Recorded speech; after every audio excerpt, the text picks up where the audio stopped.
Hey everybody, this is Roll with Paternity University. This whiteboard lesson is going to talk about structuring your day as an entrepreneur. So instead of letting things happen to you, obviously some things are completely out of our control, completely understood.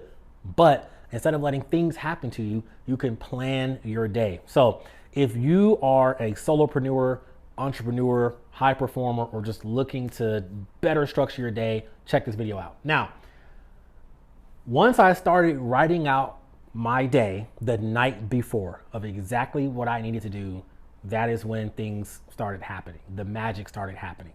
And it feels so good at the end of your day to look back and say, I literally did every single thing on my list or as close as possible. Check out this schedule right here. This is my actual schedule for today. What is it? January 22nd, 2025. All my times are military time, right? Because I've been institutionalized. So on my personal calendar, I have it to where I wake up, I do my prayer, do the things I need to do in the morning, such as go to the gym, etc. Take a shower, eat breakfast, and then I start the workday. Okay.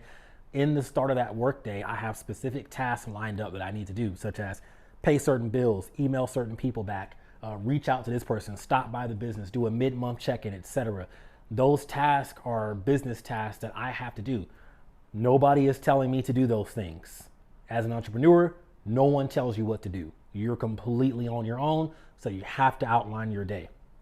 Now, I have a little break for lunch, and then from there, I have some other stuff that I do that's not really related to my main business. So at 2:00 p.m., where it says 1400, I'll record content for another channel. I'll do a podcast later on in the evening. And then at 7:00 at night, that's when I shut everything down. I rest, I journal, I reflect, I watch some TV, I listen to some music, whatever, and then go to bed. It's very important to outline your day, even if you're not an entrepreneur. If you are just a person who wants to have a little bit more organization to your day, try it. Try outlining every day this week and see what happens. And then let me know in the comments when you do. It's very important to do so you don't waste time. That's all I had. Like, comment, subscribe, share. Peace.